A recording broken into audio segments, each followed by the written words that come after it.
O texto é o Evangelho de Mateus, no capítulo 11. Dessa vez eu vou ler na versão NAA. Mateus 11, 28. Esse é um texto relativamente conhecido da maioria dos cristãos, mas eu tenho plena certeza, irmãos, que Deus vai trazer revelação para o seu coração hoje.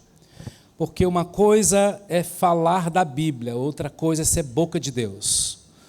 Uma coisa é a gente ler a Bíblia, outra coisa é a gente ouvir a voz de Deus. E a gente quer essa experiência quando a gente se encontra aqui como igreja e no seu devocional, com certeza, você ouvir a voz de Deus, tá?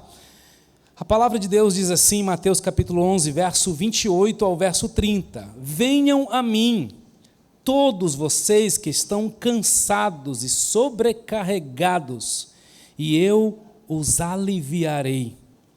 Tomem sobre vocês o meu jugo e aprendam de mim, porque sou manso e humilde de coração, e vocês acharão descanso para a sua alma. Eu queria que você sublinhasse essa expressão. Descanso para a sua alma, porque o meu jugo é suave e o meu fardo é leve. Quero começar fazendo uma pergunta a você. Você tem andado cansado? Cansada? O seu cansaço, ele é mental, ele é espiritual, ele é físico, ele é emocional? Você sente que a sua alma está cansada? Se de alguma forma você se sente cansado, você está no lugar certo, no momento certo, e eu tenho certeza que Deus vai te visitar hoje. Jesus tem um convite para você. Eu amo essa passagem porque nessa passagem não é uma ordenança, essa passagem não é um mandamento, essa passagem é um convite. O convite é incomparavelmente melhor do que qualquer outro convite, porque só Jesus traz descanso para a nossa alma. Venham a mim, todos os que estão cansados e sobrecarregados. Jesus está fazendo um convite, portanto, não é uma obrigação, é um convite amoroso, e é um convite sem discriminação, porque ele diz, venham a mim todos mesmo. Aqui não é uma ordem, vá, aqui é vinde, vem cá. E esse convite de Jesus é cheio de amor, é cheio de ternura, é um convite cheio de acolhimento. Agora, só tem capacidade de convidar alguém a essa altura quem conquistou a autoridade.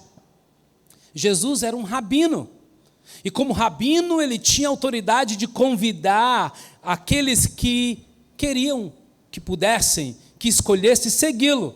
Por isso ele convida a todos. Escolher a todos como rabino também é um confronto para a cultura, porque na cultura judaica, somente os discípulos mais brilhantes, a gente viu isso na nossa aula inaugural da Escola do Discípulo, explicando de onde vem a raiz, toda essa ideia do discípulo, do discipulado, é que na época de Jesus, na cultura judaica, um rabino, ele tinha a capacidade de ter seus seguidores, e esses seguidores que se tornavam seus discípulos, eles tinham que imitar o seu mestre, ele tinha que andar conforme a orientação do seu mestre, e Jesus está convidando não somente os mais brilhantes, os melhores alunos das escolas rabínicas, ele está convidando a todos. Só que aqui, amados, não é um descanso físico. O tipo de cansaço que Jesus quer nos encontrar hoje e falar ao nosso coração é de gente que precisa de um alívio interior. Até porque um cansaço físico, uma boas férias, pode te ajudar, pode te favorecer. É sobre um descanso espiritual, é sobre um descanso de alma. E eu quero lhe propor isso. Você quer desfrutar do descanso para a alma? Tem algumas condições. E a primeira condição é, eu preciso estar cansado de viver cansado. Nada vai mudar se você não ficar exausto de você mesmo. Nada vai mudar se você não chegar a ponto de dizer: chega, eu não vou mais viver assim, eu vou mudar. Porque somente aqueles que reconhecem que estão cansados e sobrecarregados é que desfrutarão do descanso para a alma, porque está aceitando o convite. Porque está aceitando um convite. O convite de Jesus é para mim e para você, que está cansado de andar com amizades erradas, cansado de ser orgulhoso, cansado dos excessos, cansado de tentar resolver as coisas pelo seu próprio senso de justiça. O convite de Jesus é para quem está cansado, mas para quem reconhece que está cansado. Porque tem gente que está cansado e diz que está tudo bem, não é verdade? Vai descansar, homem, não, está tudo bem, está tudo ótimo, está nada. Você está cansado, talvez, de carregar o peso da culpa, cansado de fingir que está bem, quando não está bem. O cansaço aqui é de vencer, é de tentar vencer a vida na sua própria força. Cansado de ser fraco quando você tem tudo para ser um vencedor. É chegar naquele momento que você diz: eu realmente me rendo. E hoje é um convite de Jesus para você: chega de cair todo dia no mesmo erro, chega de cansar de ser fraco, chega de cansar de atitudes reativas, chega de cansar do vício. Porque, irmãos, infelizmente, a nossa cultura, a nossa realidade, e nenhum de nós escapamos. Há muita gente danificando a alma porque não sabem descansar. É de jeito nenhum. Sabe, sei nem o que é férias. E fala isso com certo orgulho, não é? Fala isso com certa vantagem. Nada de vantagem. Não consegue dormir. Não consegue celebrar o que conquistou, porque são práticas de quem aprendeu a descansar. Eu não estou falando do descansado, certo? Do que descansa demais. Quais são as consequências, irmãos, dessa geração que não aprendeu a descansar? Estresse? Não, muito estresse. Não é só ansiedade, é muita ansiedade. É sonolência no trabalho, é irritabilidade, são várias síndromes, várias consequências que hoje para nós é normal, ficou normal. Por isso o convite de Jesus nessa noite para nós é para abandonar o que nos cansa, porque de algum modo aquilo que nos cansa também nos adoece. Nos adoece emocionalmente e nos enfraquece espiritualmente. Isso vai nos cansando e nos sobrecarregando. Mas hoje eu estou aqui para te lembrar que somente o convite de Jesus é nele, começando nele, porque é tudo sobre ele. Somente o convite de Jesus, irmãos, pode trazer alívio e descanso para a nossa alma. E eu vos aliviarei. Ele, como bom pastor, sabe nos conduzir às águas de descanso. O nosso bom pastor é craque em aliviar fardos pesados, de nos livrar das águas agitadas da vida. Ele sabe estar com a gente no meio da turbulência. Que tempo terrível que a gente está vivendo, de tanto estresse, tanta ansiedade, tantas síndromes, mas também é verdade que a gente vive um tempo de muito pecado. Não vamos chamar de doença o que a Bíblia chama de pecado, nos colocando em desequilíbrio não só emocional, mas também espiritual. Eu sei, irmãos, que não há ninguém aqui que de alguma forma não esteja, de alguma forma, sendo afetado pelo estresse, pela ansiedade, pelas relações feridas, por desequilíbrios emocionais, que vai nos cansando e nos sobrecarregando e pesando a nossa alma. Mas quem recebe o convite de Jesus, reconhece que está cansado e sobrecarregado. A gente vive numa geração de pessoas cansadas e sobrecarregadas. E sabe por que isso acontece? Porque estão submetidos a excessos. Muito excesso. Excesso de trabalho, excesso de sentimentos, gerando ressentimentos. A gente vai se cansando com isso. E o excesso vai danificando as nossas emoções. Ansiedade, irmãos, é um tema que a palavra de Deus trata com muita clareza. Quando ela diz, não andeis ansiosos por coisa alguma. É um confronto essa palavra. Porque ela não nos dá margem para dizer, não, mas é porque o Senhor não sabe como é a minha realidade. É por coisa alguma. Não vale a pena, irmãos, andar ansioso, porque ela atrai outras complicações. É melhor confiar mesmo no Senhor. É melhor colocar o nosso coração diante dEle. Senão nós vamos viver com fobias, com transtornos, com síndromes, com pânicos. Gente, segundo a Previdência Social, os transtornos emocionais já são a terceira razão de pessoas afastadas do trabalho.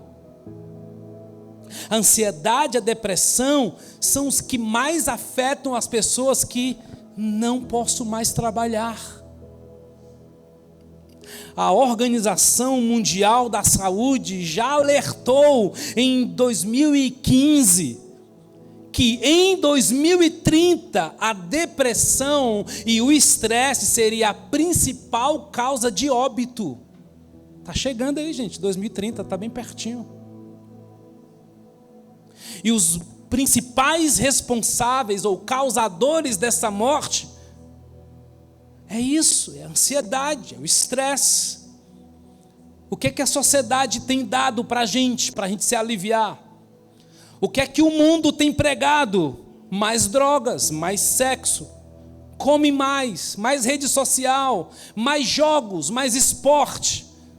Aí a gente vai consumindo essas coisas que não sacia a nossa sede. Porque o único que foi capaz de dizer assim, ó, se você beber da água que eu lhe der, você nunca mais terá sede. Só o convite de Jesus pode trazer alívio para a nossa alma, irmãos. Se a primeira condição para você desfrutar do descanso da alma é você reconhecer que você está cansado, de acordo com o verso 29, tome sobre vocês o meu jugo.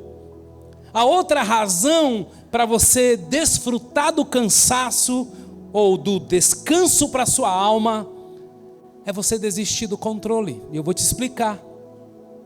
Por que a gente se sente tão sobrecarregado na vida? É porque nós queremos controlar as coisas demais. Agimos como se tudo dependesse de nós. E quanto maior a nossa necessidade de controlar as coisas, mais sobrecarregado vamos ficando, mais estressados, mais ansiosos, mais deprimidos. Mas do que Jesus está falando exatamente? O que significa tomar sobre nós o jugo dele? Gente, Jesus está falando de uma estrutura de madeira. Coloca a imagem para mim, por favor. Essa estrutura de madeira que é colocada sobre dois animais, normalmente dois bois, e era colocado para que eles fizessem o trabalho juntos. Porque para nós pode parecer estranho, porque carregar um jugo pode dar a ideia de que tem uma coisa muito pesada sobre mim. Eu já estou carregando um fardo tão pesado, por que eu vou tomar o meu jugo? Não tem como me livrar dele? Só que o jugo tem um propósito na palavra. O propósito do jugo é aliviar a carga. Quando dois animais se unem através de um jugo de madeira, eles aliviam fardo. O que Jesus está falando para nós é: junte-se a mim, porque eu vou ajudar você a carregar suas cargas. Essa peça de madeira aqui, ó. Esse é o jugo. O que Jesus está dizendo é: junte-se a mim, porque eu vou ajudar você a carregar essas cargas. Eu vou carregar com você. O jugo é um símbolo de parceria, de amizade. Significa que você não vai passar pelas tempestades sozinhos. Porque você não foi feito para passar a vida carregando fardo sozinho. Se você está se sentindo, meu querido, de alguma forma sobrecarregado, e isso talvez signifique que você se desconectou de Jesus, que você perdeu a intimidade com Ele, pode significar isso. Um jugo, ele nos impede de andar sozinhos, ele nos impede de lidar com algumas situações sozinhos. Então, desista do controle.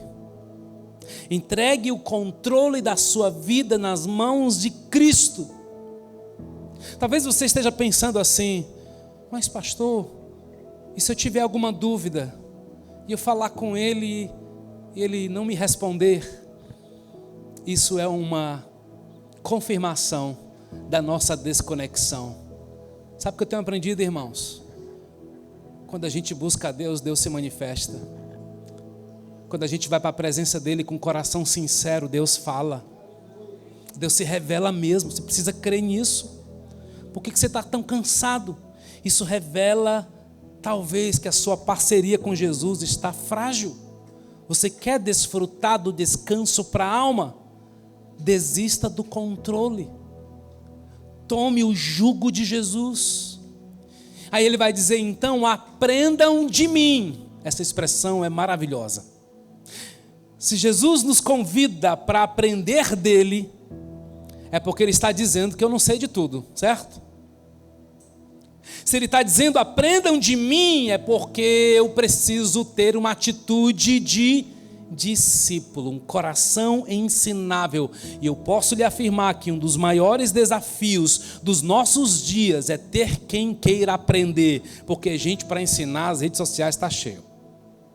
Todo mundo tem 7 passos para alguma coisa, 3 saídas para uma solução. Todo mundo tem alguma resposta para algo. Isso é bom, de certa forma, mas eu quero ver, cadê o aprendam de mim?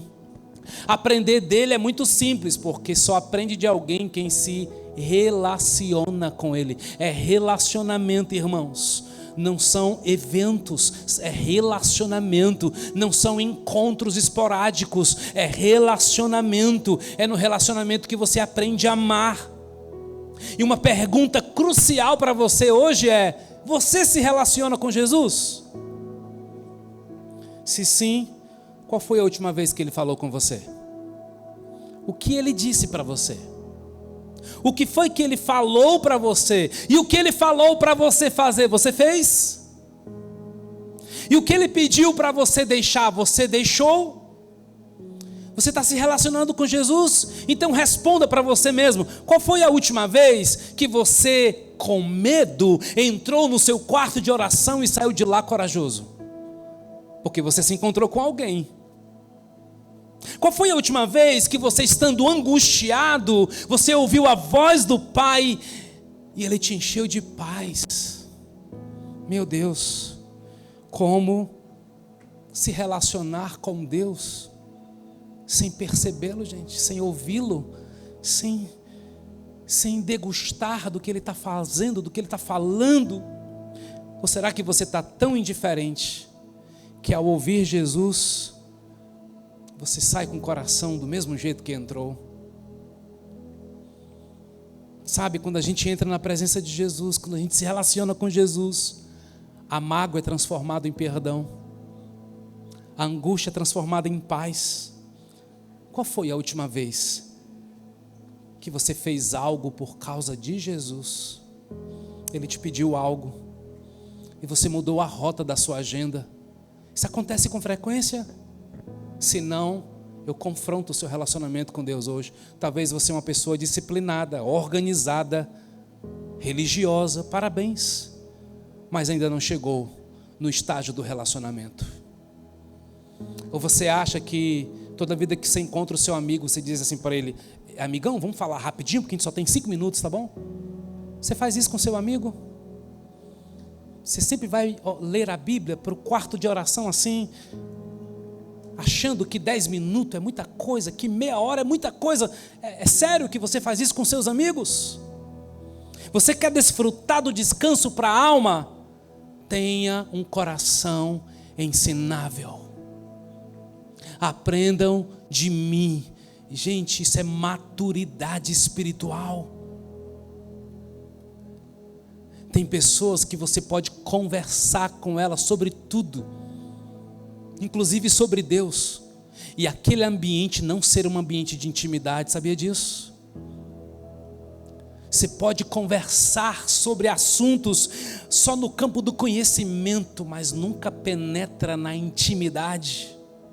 Aprendam de mim significa que nós somos seguidores não de uma religião, mas de uma pessoa. Jesus poderia ter dito assim, examina-me, estude-me, observe-me, mas ele disse: aprendam de mim. E só tem aprendizado se tem relacionamento. É essa palavrinha que a gente ama e odeia. Essa palavrinha que a gente tem dificuldade de desenvolver, porque é um tesouro inexplorado. E não demora muito, a gente começa a ouvir: essa pessoa é ruim de relacionamento, né? Mas pessoas são difíceis. É verdade, são mesmo. Mas cadê o povo que acredita nas pessoas como Jesus acredita? Cadê que nós acreditamos naquilo que Jesus acredita? É possível aprofundar relacionamentos em qualquer ambiente? É possível. Por que não seria com Deus? É nesse relacionamento, irmãos, que Ele vai tirar da gente o peso, o fardo, porque amigo anda com Ele. E você terá que aprender 2 virtudes do caráter de Cristo, se você quiser ser liberto desse peso da alma. Você vai precisar aprender sobre mansidão e humildade. Gente, eu já me perguntei tantas vezes, por que Jesus escolheu essas 2 palavras? Por que Ele não disse assim: aprenda de mim que sou amoroso e sou generoso? Porque Ele não disse assim: aprenda de mim que sou bondoso e sou gracioso? Porque Ele usou: aprendam de mim que sou manso e humilde. Vamos aprender. Às vezes eu me preocupo, irmãos. Eu me preocupo com cristãos que sabem muito de leis, muito de regras, muito de doutrinas. Gente com forte senso de justiça, gente que com frequência querem serem juízes de ações e reações, distribuindo rótulos. E sabe o que eu descubro? É que essas pessoas são corretas, que elas são conhecedores da Bíblia, mas falta um detalhe: não tem intimidade com a pessoa da qual ela está falando. Porque intimidade não se compra, não se produz. Intimidade se cultiva, se conquista, se aprofunda. Não foi exatamente essa grande guerra que Jesus teve com os escribas e fariseus? Irmãos, tem um texto aqui que ele é muito forte. Eu acho que você deveria até fazer um esforço de memorizá-lo, como eu fiz um tempo atrás. João capítulo 5, versículo 39 e 40. Olha o que o texto diz: vocês estudam cuidadosamente as Escrituras. Uau, coisa linda! porque pensam que nelas vocês têm a vida eterna. Verdade? E são as Escrituras que testemunham ao meu respeito. É verdade? Contudo, vocês não querem vir a mim para terem vida. Esse texto é muito forte, irmãos. João 5, 39 e 40. Como assim? Você é conhecedor das Escrituras, você lê a Bíblia, você faz devocional, você estuda cuidadosamente as Escrituras, e vocês até pensam certo, vocês julgam ter nelas a vida eterna. É verdade, elas são mesmo as palavras que testificam de mim, mas, contudo, vocês não querem vir a mim. Isso aqui é um versículo para você passar a semana todinha refletindo nele, porque você pode saber muito sobre Deus e nada do coração de Deus. Você pode falar sobre o Apocalipse, você pode ver a guerra do Irã, você pode ver a guerra aí de Israel e tentar discutir sobre o que é isso. Já começou mesmo o tempo do Apocalipse, já estamos vivendo as últimas guerras antes da volta de Cristo, e falar sobre tudo isso, mas você não tem intimidade com Cristo, que está preparando uma noiva, que está com tudo preparado nos céus. E eu disse para os meus filhos essa semana, gente, só tem uma coisa que Jesus não sabe. Eles falaram assim: como assim, pai? Só tem uma coisa que Jesus não sabe: o dia que ele virá nos buscar. Só Deus sabe. Aí Deus vai dizer, filho, vai lá, chegou a hora do arrebatamento. É possível que você tenha intimidade com o livro e não tenha intimidade com o autor do livro? Gente, eu louvo a Deus porque na minha formação cristã me ensinaram isso, porque eu seria um baita de um religioso, irmãos. Eu sei das minhas capacidades, das minhas tendências, e eu ainda tenho rastros, está certo?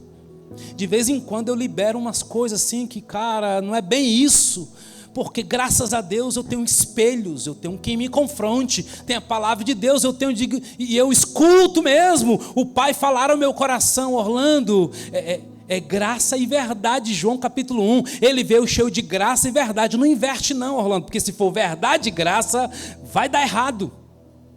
Ele veio primeiro com graça. A graça tem que chegar antes da verdade. É por isso que algumas conversas nossas, seja no meio familiar, com funcionário, no cônjuge, se você é alguém que fala a verdade, mas sem graça, normalmente dá errado. Normalmente dá errado.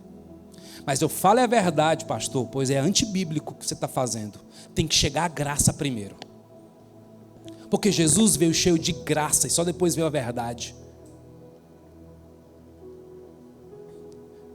Que Deus nos livre desse espírito religioso, de conhecer muito de Deus e pouco do coração de Deus.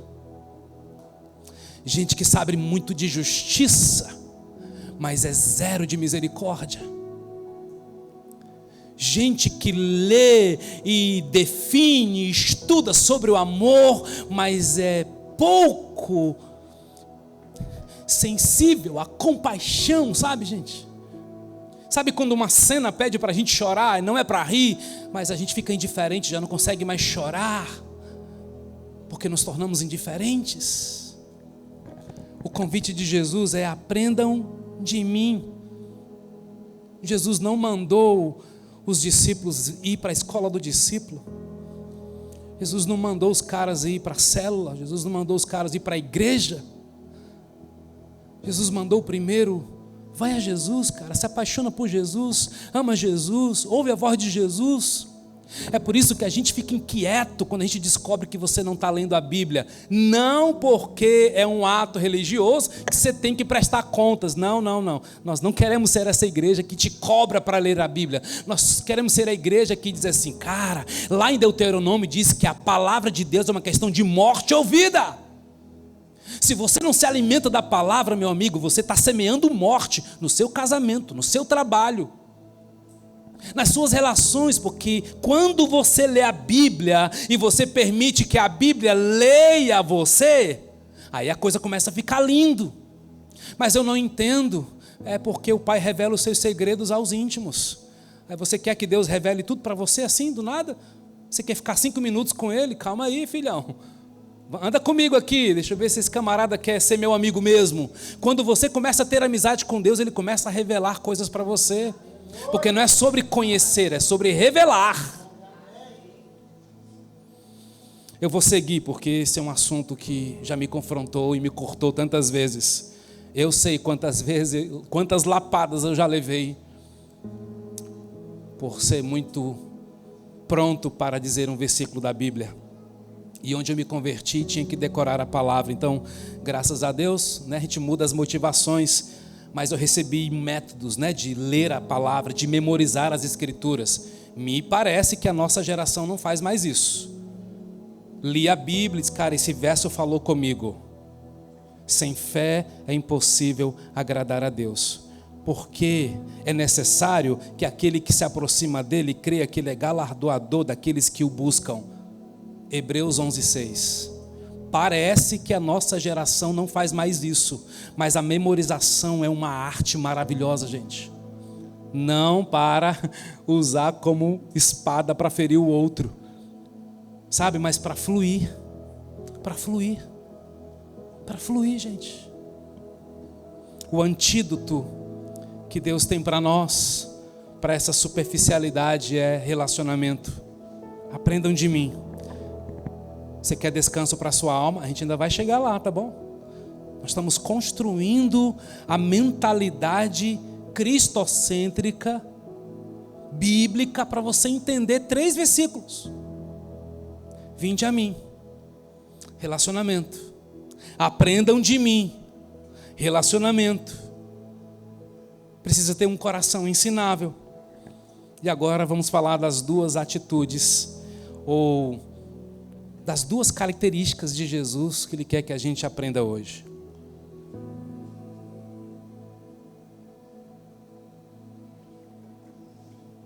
Aprendam de mim que sou manso. É a primeira coisa que eu quero te dizer. Mansidão não é o que você está pensando que é. O cara é tranquilo, de boa, de fala mansa. Tem até uma banda fala mansa, né? Não. Primeiro tira isso, não é isso que o texto está dizendo. Ser manso no original, presta atenção, é você entregar os seus direitos nas mãos de Cristo. Explica mais, pastor. Ser manso é ser tão seguro da minha identidade que eu não preciso me defender quando a difamação chega nas redes sociais ou chega pela boca de alguém. Eu não preciso defender os meus direitos. Seja manso. Ser manso não é ser alguém tranquilo, bobinho. Não, é alguém tão seguro de si que ele pode entregar as suas causas sem exigir, sem pedir por senso de justiça, porque eu sou manso com Jesus. Como Jesus, eu estou seguro em Cristo. Irmãos, ser manso é não reagir aos insultos da vida. Ser manso é não reagir ao teu chefe, ao teu amigo, ao teu vizinho. Não reage, porque se você tem coragem de viver seguro na sua identidade, quem te defende vai cuidar. Ser manso é eu estou tão seguro que eu não preciso exercer força humana. Eu não preciso andar na defensiva, no desconfiômetro. Porque se você é alguém assim, essa decisão vai confrontar terrivelmente seus relacionamentos. Gente insegura tem muita dificuldade de construir relacionamentos. Não se sinta mal com isso, não. Nós estamos te ensinando para você ser manso como Jesus. Nós queremos controlar tudo, irmãos. Conversas, pessoas. Queremos controlar filhos, marido, esposa. E o que a gente encontra no final? Frustração, relacionamentos quebrados poucos amigos. Por quê? Porque você não sabe se relacionar sem reagir. Todo tempo avaliando o outro. Todo tempo se eu fizer e se eu não fizer. Porque a outra pessoa, eu preciso te dizer isso, ela não existe para ser consertada. A outra pessoa existe para ser conectada. E essa é uma arte que nós temos que reaprender como igreja. Igreja não aprendeu a se conectar com pessoas. Igreja aprendeu a dar sentenças. Irmãos, para a glória de Deus, eu tenho conversas com pessoas assim que, às vezes naquela família, alguém diz assim: você conseguiu conversar com ele? Eu consegui. Por quê? Porque de alguma forma eu estou respeitando o jeito, a forma da pessoa ser, se expressar. Porque a gente se conecta com ela, a gente não conserta ela. Eu já tentei fazer isso demais. Toda vida que eu tento eu me frustro e a cada vez mais eu estou convencido que não podemos e não devemos e não conseguiremos mudar ninguém. E só aprende a sair do controle quem aprende a ser manso. Você deveria escrever essa frase. Só aprende a sair do controle quem aprendeu a ser manso como Jesus. Porque está tão seguro em Deus, está tão seguro da sua identidade, que até uma ofensa de alguém que te ama não vai te movimentar do lugar. Porque você sabe quem você é. E aquela pessoa está só te xingando para tentar te desestabilizar. Não faz isso. Aprenda de Jesus, que é manso e humilde. É nessas horas que eu admiro algumas pessoas que o mundo está caindo, ele está assim, não, estou em paz. Às vezes eu admiro, não é sempre não. Né? Mas cara, o mundo está caindo, que bom, ele consegue manter as emoções no lugar e dizer assim: pô, se o mundo está caindo, sou eu que vou segurar? Não, Jesus, e agora? Qual é o meu movimento agora? Irmãos, em Jesus nós temos os ombros mais seguros. Por que eu amo essa expressão, nos ombros do Pai? Cheguei a compor uma canção sobre isso. Nos ombros do Pai. Porque quando eu subo nos ombros do Pai, eu consigo enxergar lá na frente como Ele enxerga. Por que eu preciso dos braços do Pai? Por que eu preciso da segurança do Pai? Porque Ele é manso, Ele vai me ajudar. Você quer desfrutar do descanso para a alma? Entregue seus direitos e abandone a sua autojustiça. E aí, pastor, não vou fazer nada? Não, você vai fazer com mansidão. Sim, você vai se proteger, claro, você vai em busca dos seus direitos que lhe cabe. Eu não estou falando dos direitos de papéis, de sentenças, de fórum, de juízes. Não, estou falando sobre você que quer reagir, que quer conquistar na sua força, na sua argumentação, na insistência, na forçação. Não, entregue nas mãos do Senhor. Entregue mesmo nas mãos do Senhor. Aprendam de mim. Só aprende quem tem um coração ensinável. E você precisa aprender hoje a descansar na mansidão de Cristo. Aprendam de mim, pois sou manso e humilde de coração. Irmãos, se ser manso é aprender a entregar os meus direitos nas mãos de Cristo, portanto, abro mão do controle. Por outro lado, ser humilde é reconhecer, é admitir que eu preciso de ajuda naquilo que eu estou pedindo para Deus agir, onde eu estou pedindo para o Senhor intervir. Porque não é só, vai lá Jesus, faz por mim. Na grande parte dos momentos da nossa vida, Jesus pede para a gente cooperar com Ele. Ele pede para você se posicionar em oração. Ele pede para você se revestir das armaduras. Ele pede para você declarar uma palavra de bênção. Ele pede posicionamento. E Ele vai nos dando instruções. Se você entregou nas mãos dele, agora você precisa de humildade para admitir que você precisa de ajuda, que você precisa do descanso que está em Cristo, porque ele pede que sejamos mansos e humildes. Ele sabe que o senso de autojustiça e o orgulho pesam muito a nossa alma, irmãos. Não somente isso. A autojustiça, o orgulho pesam as nossas relações, pesam um casamento, pesam uma igreja, pesa no seu trabalho. Gente orgulhosa pesa ambientes. Uma pessoa orgulhosa tenta garantir os resultados na sua força, na sua inteligência, com seus contatos. O problema é que pessoas assim têm alma cansada, têm alma ferida, é gente doente. Mas eu creio, irmãos, que pela palavra de Deus, que é suficiente para alinhar o nosso coração hoje à noite, no poder do Espírito Santo nós seremos libertos, curados, mudando esse estágio espiritualmente pesado para algo leve. Ser humilde é admitir que eu não consigo sozinho. Porque tem gente que é assim, tá bom, não consigo, mas eu tenho que fazer com alguém, é? Não posso só ir para minha casa e orar sozinho? Não. A Bíblia fala de intercessão. Você ainda não entendeu que a linguagem da oração são várias linguagens.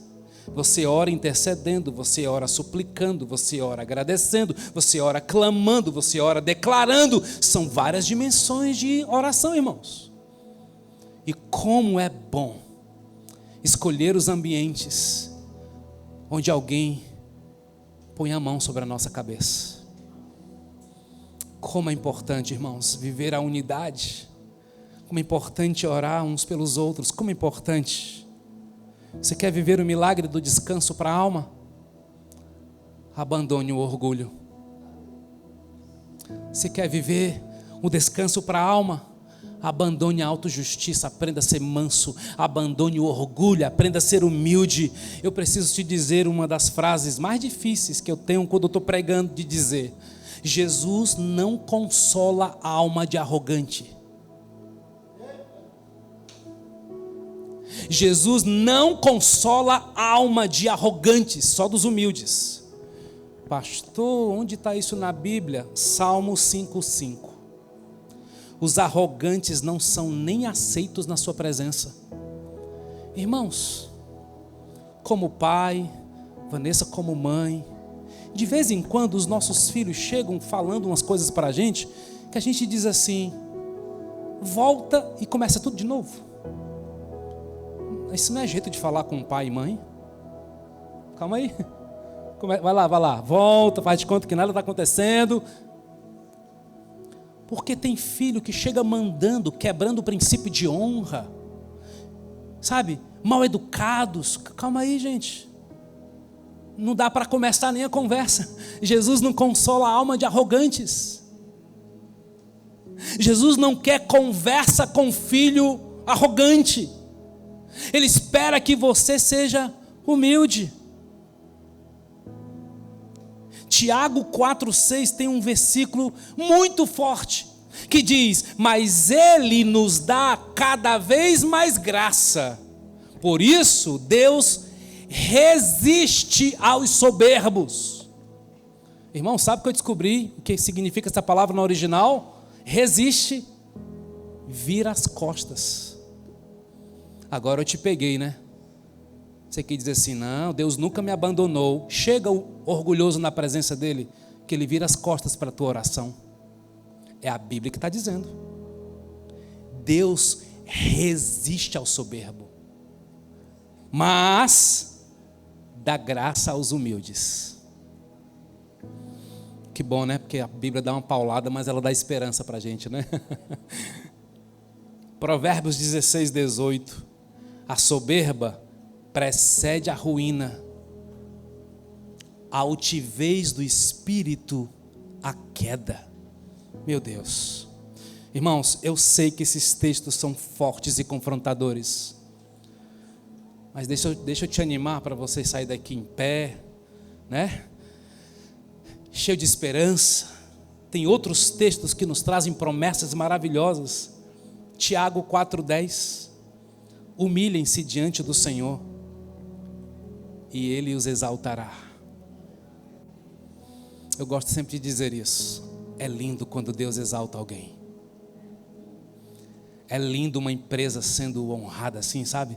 Cara, esse cara se humilhou debaixo da potente mão do Senhor. É outro texto, 1 Pedro 5:6. Humilhai-vos debaixo da poderosa mão do Senhor, para que Ele, a seu tempo, os exalte. Eu sei que muitos de vocês já foram exaltados, porque silenciou quando era realmente para silenciar, porque esperou quando realmente era para esperar. Deus tem uma relação fluida com gente humilde. Gente humilde admite o erro, não justifica o erro.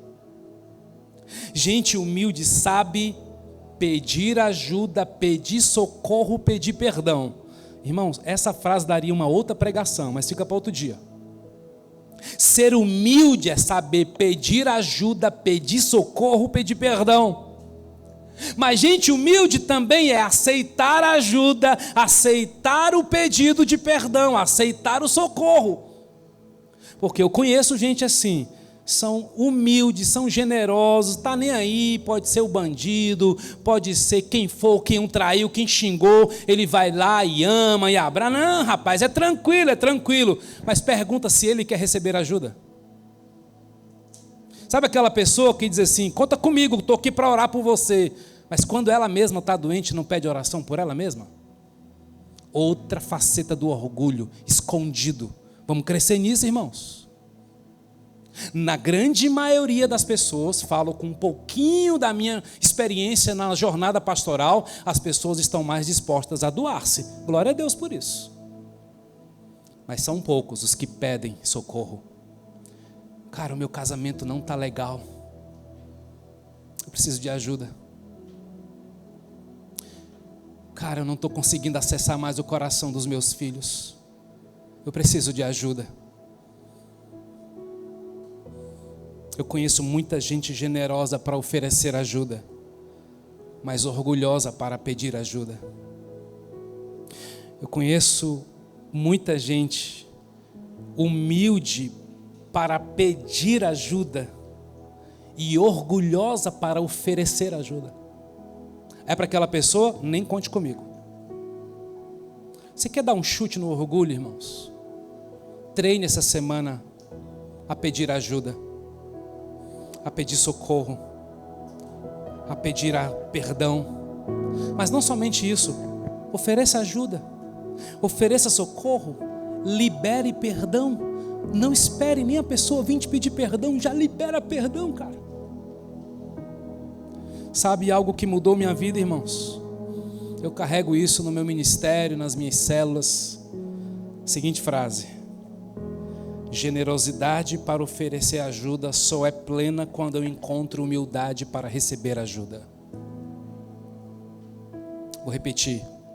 A generosidade para oferecer ajuda só é plena quando eu encontro humildade para receber ajuda. Você já tentou ajudar alguém carente de amor, de afeto, de uma cesta básica, mas ela disse: eu não preciso, eu não quero. Porque a humildade, ela precisa se encontrar com a generosidade. Você sabia que tem muito mais gente generosa perto de você do que você imagina? Mas você não desfruta, né? Você não pede, porque para pedir precisa ter humildade. Você quer descanso para a sua alma? Seja humilde. Pastor, era só 3 versículos, tem que fazer tudo isso. E vocês encontrarão descanso para as vossas almas. Meu Deus. Gente, a gente é cortado antes de ser instrumento de Deus para cortar. Ah, pastor, eu queria ir logo para o último versículo, e tu deixa para o final do culto. E vocês encontrarão descanso para as suas almas. Sim, você manso, que entregou sua autojustiça. Sim, você, homem, mulher humilde, que liberou perdão e pediu perdão. Sim, você que saiu do controle e decidiu que vai caminhar com Jesus, e que você vai pegar o jugo e não vai lançar fora, e hoje você vai sair daqui com o jugo. Meu Deus, eu vou caminhar com quem? Você vai andar com Cristo, você vai andar com sua célula, você vai andar com seu marido, você vai andar com sua esposa. Você não pode viver o próximo nível espiritual sozinho. Você não deve, você pode, mas você não deve. Muita gente faz isso. Eu não sei quantos convites você tem aceitado, que ao invés de trazer descanso para a sua alma, tem trazido aflição para você. Eu não sei. Eu não sei como é que anda o seu relacionamento com Deus. Se é com base no legalismo ou é com base no relacionamento, eu não sei. Eu não sei como está a sua luta com orgulho. Eu não sei, a Bíblia garante que se a gente aprender dele com humildade, ele vai nos exaltar. Eu preciso dizer para você, homem de Deus, talvez o fruto, o desabrochar, o crescimento da tua empresa está barrado exatamente aí, nesse pecado nojento chamado orgulho. Talvez, mulher de Deus, a resposta ainda não veio porque você está levando sozinha, porque você, aliás, todo mundo diz que você é uma guerreira e você consegue mesmo. Está na hora de ser vulnerável, pedir ajuda. Não é para qualquer pessoa, não é em qualquer lugar, ok? Não estou defendendo, rasga a sua vida para quem quer que seja. Não. Você abre a sua vida para quem tem compromisso em lhe amar. Você abre a sua vida em quem tem compromisso para orar por você. Será que não está na hora da sua empresa avançar e você rompendo com esse individualismo de andar sozinho? Porque o jugo é para discípulo. Tirar essa impetuosidade de que todo assunto você é que tem a palavra final, que você sabe o que diz, você não consegue ouvir ninguém, você não consegue deixar a pessoa terminar a frase porque ela tem algo para te ensinar. Quem está do seu lado, quem está acima de você, quem está embaixo de você, tem algo para lhe ensinar. Isso é uma praga da religiosidade, que eu luto com isso. Às vezes eu quero ser seletivo, eu quero ouvir quem pode agregar, segundo os meus olhos. Mas às vezes Deus usa alguém inesperadamente. É uma conversa de corredor, gente. A pessoa liberou uma frase e você está dizendo assim: poxa, eu preciso. Sabe quando o filho faz isso com a gente?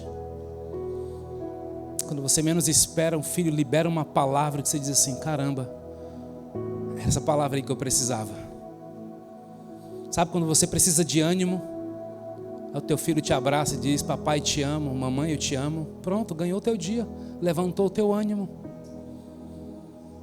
porque você estava sensível, sabe? Hoje nós vamos fazer um altar nesse lugar, onde a gente vai deixar nesse altar senso de justiça, orgulho, isolamento. Amém? Feche seus olhos.